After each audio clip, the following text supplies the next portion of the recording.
New threats from North Korea tonight as the country's leader Kim Jong-un orders nuclear weapons readied for use against the U.S. and South Korea. Now, this latest threat comes as U.S. and South Korean troops begin joint military drills amidst growing provocations from North Korea. In recent months, the North Koreans conducted an underground nuclear test, launched a satellite and long-range missile, and on Thursday, fired projections into the sea. Now, North Korea claims that the U.S.-South Korea joint exercises are preparations for war, but our officials insist they're aimed at demonstrating America's commitment to the defense of South Korea. It's a perfect topic to discuss with our panel, and joining us from Newsmax Washington is retired U.S. Army Colonel who served in Iraq, Russia, and at the United Nations, Patrick Murray. Patrick's also the author of the book, Government is the Problem. And here to talk about this very relevant problem from our anchor desk, the Executive Director of the Task Force on National and Homeland Security, Dr. Peter Vincent Pry. Gentlemen, we thank you both for your time. And Doc, first to you. North Korea says it has a military operation plan to liberate South Korea and strike the U.S. mainland. How seriously should we take this threat? We should take it very seriously. Contrary to what a lot of the mainstream press keeps repeating, the talking points from the Obama administration that claims that North Korea can't deliver on these threats because they haven't miniaturized warheads yet. But this isn't true. Even the Obama administration's own Department of Defense in a 2015 report has noted that North Korea has 6 intercontinental ballistic missiles, mobile missiles, that can reach the western United States, perhaps as far as Chicago, with nuclear warheads.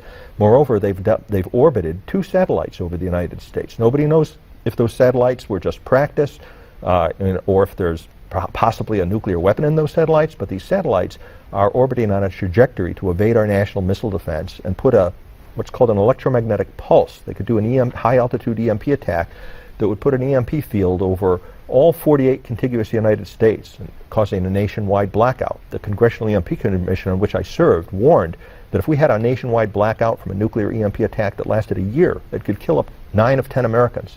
Now, that is staggering when we think about it. And Colonel, to you at Newsmax Washington, you heard what the good doctor had to say. Do you believe North Korea has the capability to hit our mainland with nukes? Well, good evening, JD. Look, Kim Jong-un is an erratic, petulant millennial with nukes. And you have to take the guy seriously, whether or not they have the technology to marry a nuclear warhead to a intercontinental ballistic missile that could reach the United States. Right, it's problematic, but the good doctor's exactly right. They have recently, I think it was Super Bowl Sunday, they flew a satellite over the United States. We know they have nuclear weapons, and so we have to take this guy and his threats seriously. Dr. Pry, to your knowledge, has North Korea mastered the ability to miniaturize a warhead to put on one of their satellites or missiles? We don't know whether they, on the missiles, yes, we know that for a fact. As long ago as 2008, the CIA, in an open source estimate, said that they had miniaturized warheads for their Nodong medium-range ballistic missile. And in 2015, the DIA concluded also that they had miniaturized warheads for longer-range missiles. Admiral William Gortney, who's the commander of NORAD, last year said it was the assessment of the intelligence community that they had miniaturized warheads for the KN-08 ICBM. Those are their mobile ICBMs. By the way, there are only 3 nations in the world that have got mobile ICBMs: Russia, China, and North Korea, of all people. You know, the problem is that another mistake the administration has been making is they assume that North Korea is relying only on its homegrown technology. The North Koreans are clearly getting all kinds of advanced technology from the Russians and Chinese, so their program has been helped along. The Nodongs are based on Russian technology. These mobile ICBMs are based on the SSN-6 sub-launched ballistic missile that they got from the Russians. And Dr. Pry, you mentioned also the involvement of the Chinese. Back to the Colonel at Newsmax Washington. Colonel, what about the Chinese? In a lot of these debates, people say, hey, the Chinese can control North Korea. Is there anything to that, Patrick?